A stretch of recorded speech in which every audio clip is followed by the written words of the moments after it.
एसटीने. पण त्याचं सगळं पैसा खर्च नाही झाला पाहिजे, पैसा खर्च. आणि देवाला सुद्धा असं वाटलं हे 80 वर्षाचं होतं माझ्याकडे आलं नाही. 80 वर्षाचं आता हे आलंय, ह्याची परीक्षा घ्यावी. कुणाला वाटलं? पांडुरंगाला वाटलं. आणि मग हे काय केलं माहितीये का? ही गेलं चंद्रभागेवरती आंघोळीला गेलं. आणि आंघोळ करून कपडे बदलताना पांडुरंगाने वासुदेवाचं रूप घेतलं आणि त्याच्यापाशी आलं. टाळ वाजवत पंढरीच्या पांडुरंगाला, जेजुरीच्या खंडोबाला, आळंदीच्या ज्ञानोबाला, देहूच्या तुकोबाला, दान पावलं दादा, दान पावलं दादा, दान पावलं. म्हणजे पैसे द्या, हो द्या, काहीतरी द्या, गरीबाला द्या. ए वासुदेवा ऐक ना, अरे मी 80 वर्षातनं पहिल्यांदाच पंढरपूरला आलोय. पण माझ्या गावातल्या जुने येणाऱ्या जाणाऱ्या लोकांनी सांगितले चंद्रभागेवरती गेल्यानंतर कपड्याच्या चोऱ्या होत्या. त्यामुळे मी चंद्रभागेवर स्नान करण्यासाठी फक्त टावेल आणि अंडरपॅन्टच घेऊन आलोय. त्यामुळे पैसे तुला दिला असतं, पण पैसे राहिले माझं खुलीव. त्यामुळे एक काम कर ना, हिथं नको, तू खुलीव तुला पैसे देतो. एक नवा पैसा तुला खुलीव देतो. बरं ठीक आहे म्हणला. ही गेला घरी खुलीव, पंढरपूर मध्ये खुलीव गेलं. आतनं त्यांनी कडी लावली आणि ती धोतर घालत काय म्हणत माहिती का? किती मूर्ख वासुदेव होय, किती मूर्ख वासुदेव होय. त्या बावळ्याला एवढं सुद्धा कळना, एवढं मोठं पंढरपूर, एवढ्या मोठ्या बिल्डिंगी, त्याच्यात माझी खुली केवढूशी. आणि खुशाल म्हणतो ही तू खुली.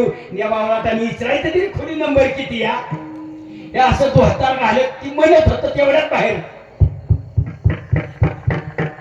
दार उघडले तर वासुदेव पंढरीच्या विठोबाला, आळंदीच्या ज्ञानोबाला, जेजुरीच्या खंडोबाला, देहूच्या तुकोबाला, दान पावलं दादा, दान पावलं दादा. त्याला चुकलं झालं. हे वासुदेवा, अरे मला प्रश्न पडला होता, एवढं मोठं पंढरपूर, एवढी जत्रा, एवढी गर्दी, एवढ्या इमारती आणि एवढीशी खुली तू हुडकून काढली कशी? हे म्हणला वासुदेव, मला अख्ख्या दुनियेच्या खुल्या मॅच तयार केल्या त्या. पैसे दे, पैसा म्हणला होता मी तू. तो म्हणला ए वासुदेवा, तू माझ्या पुढचा आहे, ऐक ना, मला हितनं घरी जायला 250 रुपये तिकीट या.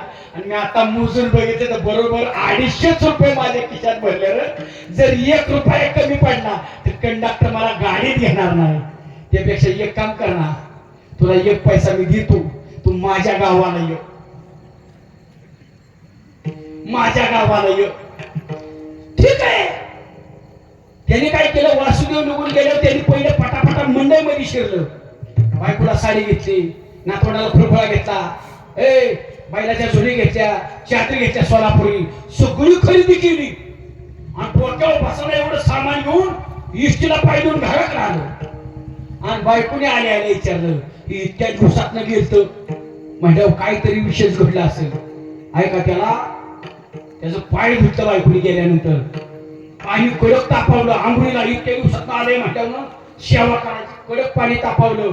ऐका, आणि आंघोळ घालता त्याला म्हणजे काय विशेष घडलं का? काय विशेष म्हणजे एक बावळाट वासुदेव भेटला होता, चंद्रभागेवाला. 1 नवा पैसा दे म्हणला. मी पैसा देतो, पैसा देतो. त्याला म्हणलं खुली, तू खुली आलं.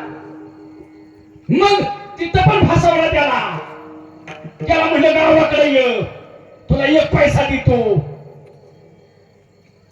आणि मग आम्हाला काय म्हणजे कुठला तरी येड्यातला येडा तरी येईल का एका नव्या पैशासाठी 250 रुपये तिकीट खर्चून? ते असं म्हणत होतं.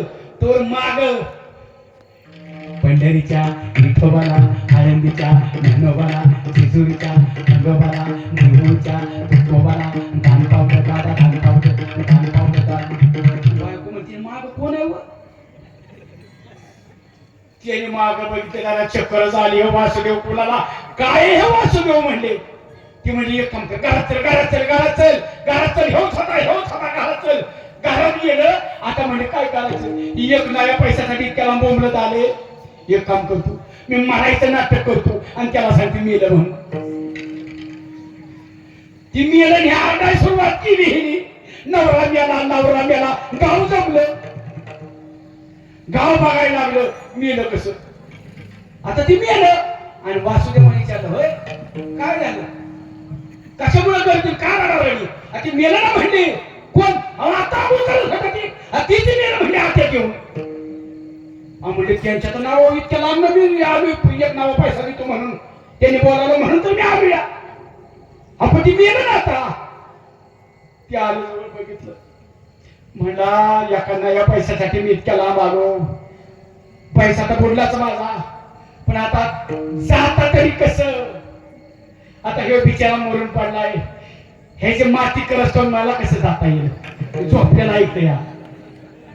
आता म्हणा मी लोकांना हे पिठवून जातो का काही कोणाला तर ती झोपलेलं खाली म्हणते मनात, अरे वासुदेव हाला ना.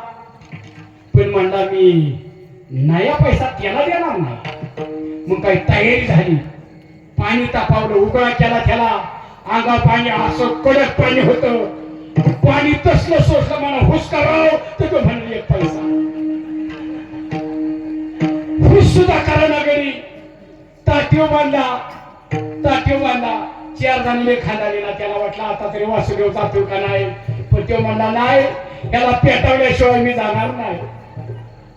प्रीत आता निघाली ऐका, आणि वासुदेव पुढे म्हणत होता, पंढरीच्या विठोबाला, ज्ञानोबाला, आळंदीच्या ज्ञानोबाला, देहूच्या तुकोबाला, जेजुरीच्या खंडोबाला दान पावलं दादा, दान पावलं दादा, दान पावलं. तसं म्हणत आजची प्रीत यात्रा गावात नाही तर होती, पण ही भोका चुकाराना जर उठाव तर एक पैसा जातो. त्याला माशाभूमी, त्याला चितारचली, चितेव ठेवला. त्याला वाटलं आता तरी वासुदेव जातोय का नाही, ती तिथंच थांबून होतं पंढरीच्या तिथं तसंच राहायचं. तू हे मोठी आवडायचं. आणि ऐका शेवट काय केलं, राग केलं होतं, त्याला पेटवला. आता पेटवलं तरी ह्याला वाटलं हे जाईल, पण आग लागायला लागली तरी हुस करा नका, उठून बसलो की एक नया पैसा जातो. बेलं कोण माहिती का, चित्तेवलं नाही बेलं, ती वासुदेव बेलं. ए म्हणा एक पैशासाठी मरतो का, माझा एक पैसा भेटला. मग तो म्हणला ह्यो पण पट्ट्या उठला. मजा आहे का. एका पैशासाठी जीव गेला तरी चालेल. किती पैसा प्रेम आहे त्याचं, जीव गेला तरी चालेल, पण मी पैसा सोडणार नाही. सर्व भाई द्या आवडे हे धन, आम्हा नारायण तैशा परी पतिव्रते जैसा भ्रतार प्रमाण. आम्हा नारायण तैशा परी ध्यानात असू द्या. इतके तुकोबर आहे, भगवंतावरती प्रेम करताय, तेच तुकोबर आहे. आज मारुतीरायणला शरण जाताना म्हणतात, शरण शरण जी हनुमंता जी